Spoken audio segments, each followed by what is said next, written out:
My coworker started having weekly meltdowns at work, then became fixated on a male colleague who rejected her.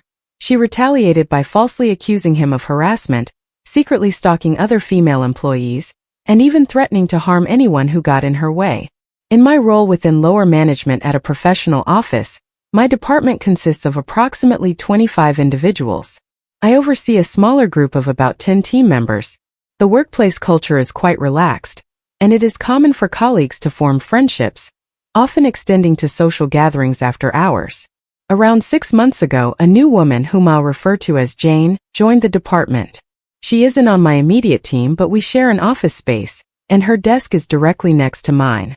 Jane is in her 20s, but her small and slender build frequently leads to her being mistaken for a much younger person.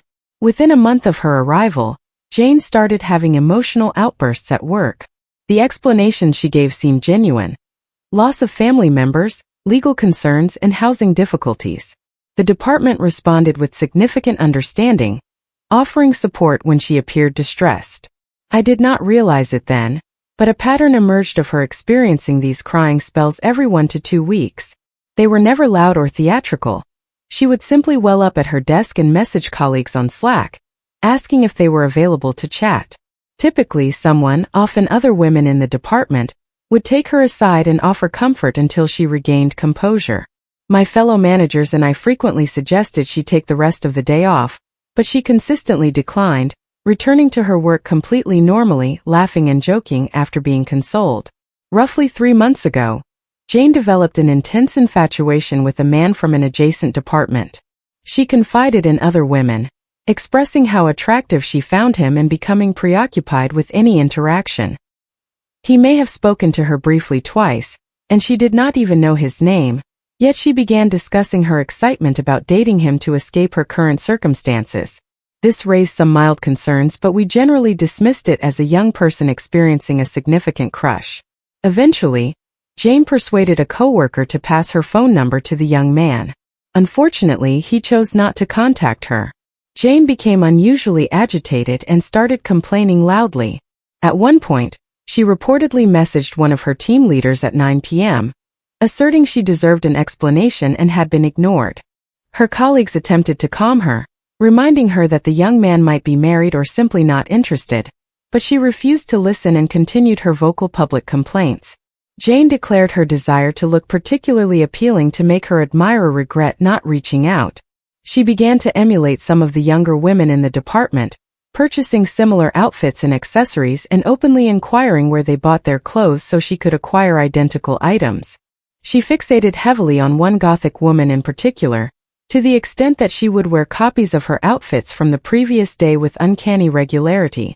The woman being copied apparently grew annoyed and started appearing at work in increasingly extravagant body chains and harnesses to deter the imitation. Some of the more sarcastic individuals began placing bets on whether Jane would show up in a harness. She did not.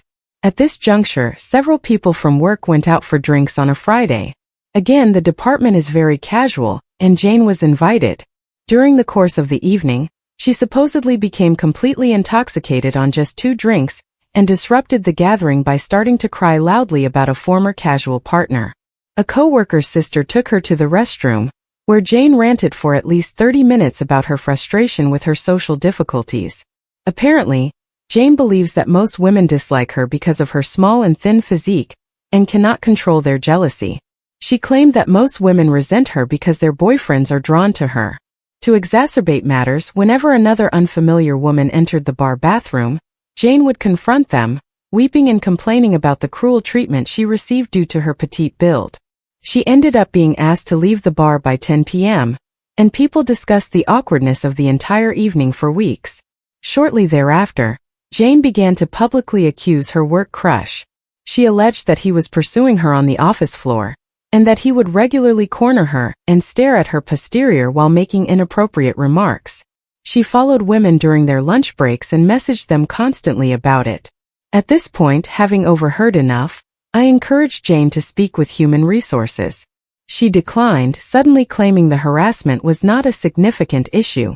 Over the subsequent couple of weeks, people observed her in the same room as the supposed aggressor, where no interaction occurred. After this, She would return to the department office and complain about being pursued and receiving inappropriate comments. One of the more blatant incidents I personally witnessed involved her walking silently past the man without any exchange and returning to the team office. When I entered the office minutes later, she was hunched over her desk with two women awkwardly beside her as she recounted a frightening encounter in which she was followed into a dark corner and verbally assailed with sexualized statements regarding her slender figure. I met with Human Resources shortly after, describing specific overheard fabrications and providing timestamps. Our entire facility is equipped with cameras. Therefore, I felt quite certain that Human Resources would investigate and confirm my assertions. I made it clear that harassment could have transpired and that despite witnessing falsehoods, I did not wish to unfairly assume everything was untrue. Human Resources took the matter seriously and requested a meeting with Jane. During the meeting, Jane doubled down, affirmed she was being pursued, and requested an official investigation be initiated. This proved to be her downfall. Human Resources immediately began reviewing camera footage from the timestamps I provided, and some of the women Jane had confided in were called for interviews. From there, murmurs spread, and a wave of individuals began initiating their own Human Resources meetings. Apparently, her falsehoods were continuous and poorly disguised, and people were distressed. Human Resources requested Jane provide her own timestamps for alleged assaults. Suddenly, Jane could not recall the dates, even vaguely, and began to openly weep and break down in the office due to the stress. She developed severe headaches that caused her to call out on days Human Resources had requested meetings or claimed that her superiors were overworking her to the point she had no time to meet. As Human Resources pressed on, she began to speak negatively about the Human Resources representative, labeling her as arrogant and condescending. One morning, Jane composed a harsh, abrupt email belittling the Human Resources representative for not understanding how occupied she, Jane, was. After sending it, she walked her open laptop through the room, displaying how she had defended herself. Jane grew increasingly paranoid and began to attach herself to individuals she perceived as having connections. Two additional women requested meetings regarding Jane's obsessive and clingy behavior. Beyond the outfit copying, she started to intently stare at the women she was close to in the office. I understand that staring is an unusual thing to become agitated about, but again, Jane sits near me, and I personally witnessed it. Jane would turn her chair and sit silently with wide-open eyes, fixating on someone for up to 30 minutes. It was never an angry or threatening gaze. It was almost as though she were unaware of her own body, and was visually absorbing the person she was fixated upon. Several times the individual being stared at caught her in the act and awkwardly waved. Jane seemed startled as though unaware that she was visible. I personally observed her discreetly following individuals she was fixated on in common areas, shuffling behind corners and near windows, silently staring with wide, watery eyes. It troubled me, but I did not know how to bring it to Human Resources' attention without sounding trivial. As Human Resources became more assertive in demanding meetings, Jane grew more distraught. She had been informed during her initial meeting that someone had reported her complaints of inappropriate behavior, and made it her personal quest to identify the informant. She began to corner coworkers and demand their opinions on her list of suspects. At one point, she told someone that once she discovered who reported her, she would start smashing skulls. People were understandably disturbed, and another series of Human Resources reports followed. Human Resources abruptly went silent and ceased requesting meetings with Jane. I personally suspect they were collaborating with the legal department on termination plans, but the quiet was unsettling to the more high-strung people in the department whose nerves were already frayed. One of the more vulnerable women was followed to her lunch break daily by Jane, and as she slipped out to the common areas, was bombarded with messages pleading for girl time. One lunch break, Jane followed the woman to the common area and allegedly struck her backside without warning, claiming she just had to do it. This woman has diagnosed anxiety issues and ended up experiencing several panic attacks at work, and had to take a day and a half off. She was so frightened of Jane that she chose not to report the incident to Human Resources, and instead tried to avoid her as much as possible. 2 days after striking the woman, Jane acquired a tattoo very similar to one the woman possesses. It felt like a disturbing way of marking territory. I requested another Human Resources meeting and shared what I could. However, as the primary victim was too afraid to come forward, it was all unconfirmed information and speculation. I made it clear that people were distressed and fearful, and that Jane was a potential legal liability. I was told, "We are just as upset as you and it will be over soon." So here I am now. Leadership has gathered the more vulnerable individuals around them and begun to have informal group lunches with them, attempting a sense of safety in numbers. Women have messaged leadership on Slack, requesting escorts on their smoke breaks because they are so anxious that Jane might follow them out.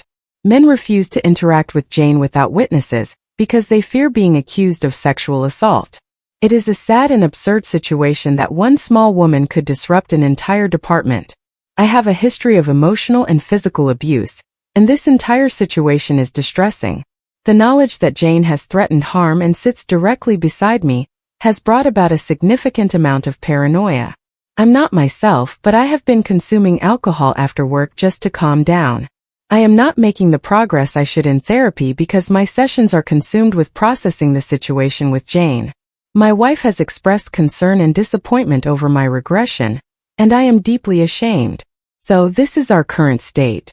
I've been enjoying my weekend, but Monday is approaching. I desperately hope that Jane is dismissed first thing, and I am considering threatening to refuse to come in until she is let go.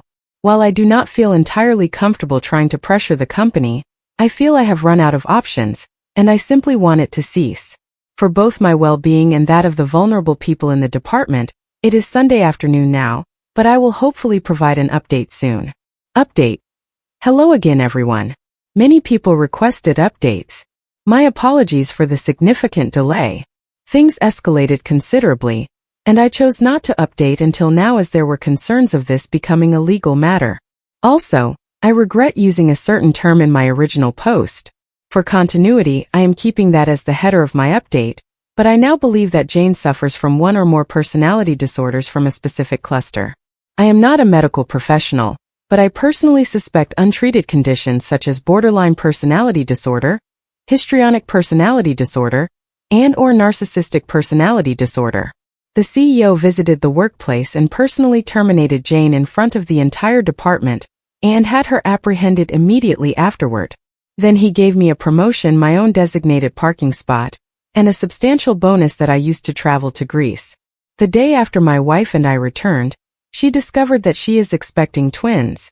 I announced our pregnancy at the next quarterly meeting, and the entire room responded with enthusiastic applause. Jane is currently serving a sentence of 10 to 12 years in prison, where she is engaged in manual labor along the railroad tracks. Life is truly improving. Obviously, none of that grand finale actually transpired, but circumstances have indeed improved regardless. To begin, Jane is no longer employed at the company. Aside from some lingering stress, the department appears to be functioning well overall, and everyone has largely recovered. Regarding the specifics, I will try to present them concisely and offer more detail and comments if anyone has questions. I received some feedback on my last post for being too verbose, so I will do my best to keep things shorter this time. I will caution everyone, though, it will still be quite lengthy and unfortunately intricate. One attempted accusation of harm. Shortly after my initial post, Jane focused on one of the many employees who had reported her to human resources, assuming them to be the source of all the issues. I will call this employee Sarah. Sarah was one of the women Jane had attempted to befriend and whose outfits she imitated. After Sarah made her report to human resources, she distanced herself from Jane and began openly ignoring or avoiding her, which apparently deeply upset Jane, as she was often observed crying and asking people in the break room why Sarah disliked her.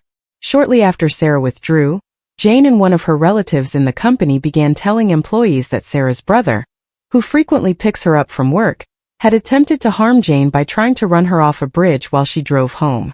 They claimed they were certain that Sarah had instigated it, as she had been acting suspiciously recently. 2. Theft of personal device. This is where things become unclear.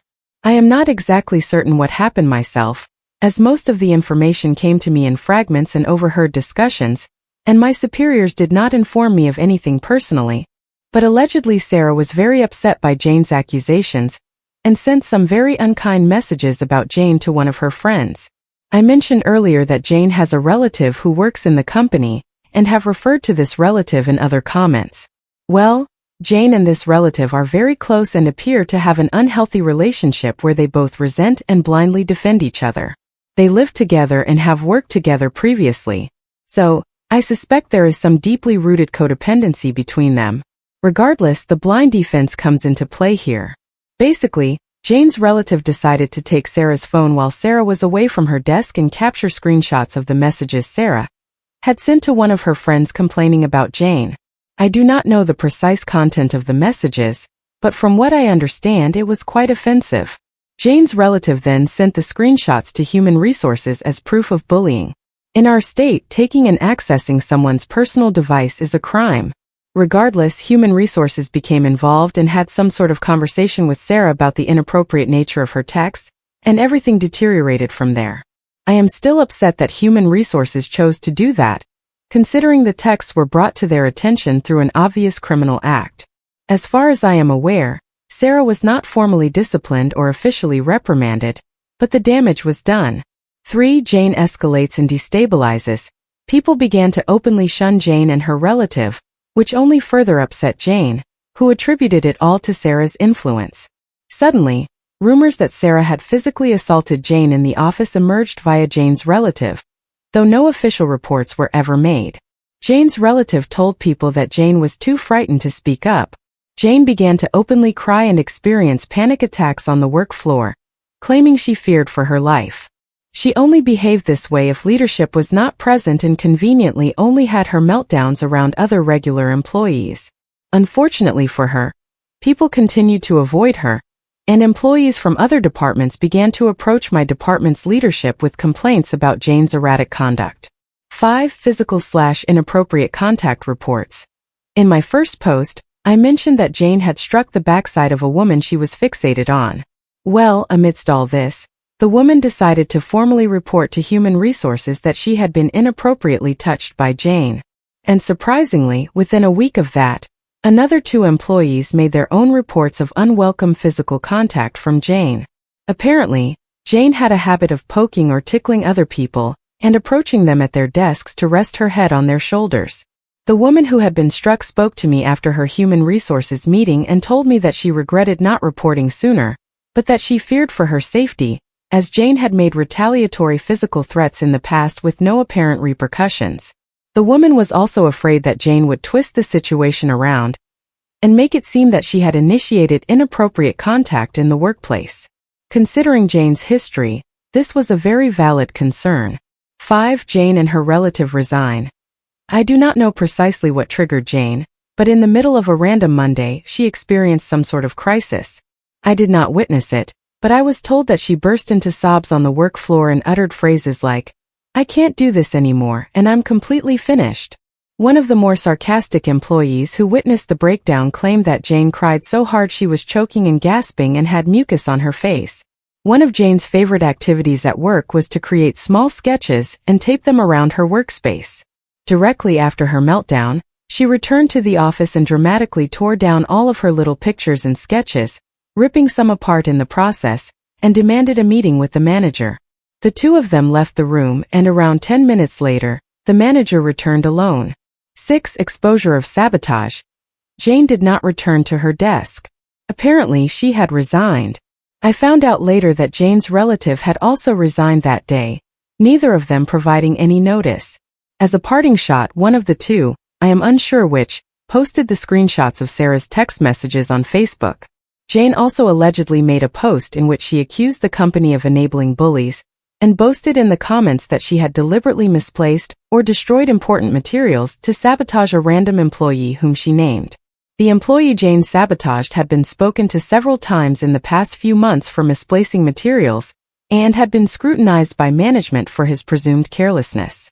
No one knows why Jane would go out of her way to antagonize this employee, as he is a very quiet person who avoids conflict. I personally speculate that perhaps Jane felt rejected by him as she appeared to flirt with him when she first started, but rather quickly realized that he is not attracted to women. But again, this is just my personal theory. Anyway, I am assuming Jane and her relative realized they had made a massive error, or were legally threatened because both the post admitting to sabotage and the screenshots from Sarah's phone were deleted from Facebook within a couple of hours of posting. 7. Conclusion. Things are back to normal now. People are noticeably happier and more relaxed, and our productivity has significantly increased.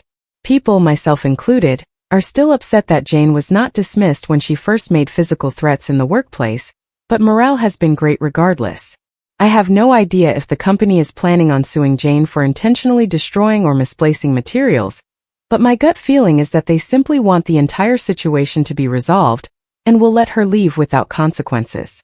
Our company is in the medical field, and the materials Jane destroyed or misplaced were related to clinical studies for cancer patients, which is absolutely deplorable. The young man Jane accused of inappropriate behavior in my first post is back at work and appears to be doing just fine. I've noticed that other employees have been making an effort to chat with him and make him feel welcome. Some very kind people asked me to take care of myself, which I appreciate. I am doing much better now and am trying to get back on track mentally. I've been reducing my alcohol consumption and focusing on my hobbies and social life. I had a long conversation with my wife the week Jane resigned and apologized for my distress and for burdening her with my emotional weight. There were a few nights during the worst week where I drank excessively, became overwhelmed with shame, and slept on the couch because I felt that she did not deserve to sleep next to a miserable drunk. My wife accepted my apology immediately. She says that she was very worried for a time because my distress and regression were extremely noticeable. When I admitted that I had been sleeping on the couch due to shame and thoughts that she deserved better, she teared up and began to gently admonish and aggressively embrace me for my foolishness. I will be doing everything I can to develop better coping mechanisms so that should something like this arise again, I will minimize the effect it has on her. So, while we did not go on a vacation to Greece and become pregnant with twins, we are managing reasonably well. She has been a little unsettled since the whole ordeal, and I do not blame her. I am doing my best to get my life in order for her. She deserves the absolute best. I have no idea what Jane and her relative are doing now. I heard yesterday that they have moved to a different state, which they had discussed in the past. There were concerns that they would attempt to cause more trouble down the line. But considering they have no legal standing, I doubt it. However, should Sarah or one of the people Jane inappropriately touched express an interest in pursuing legal action, I will remove my post to avoid hindering their proceedings. Anyway, that is the update. My apologies again for the long delay. Thank you again to the many kind people who offered advice and well wishes. I appreciate it greatly. I honestly felt like I was losing my mind at some points, but reading other people's stories about their dealings with individuals similar to Jane truly put things into perspective. If there is a lesson to be learned from this situation, it is that mental health is not to be taken lightly. And if you believe you have some challenges, especially severe issues like Jane's, please seek professional help. Thank you all. I hope everyone has a wonderful day.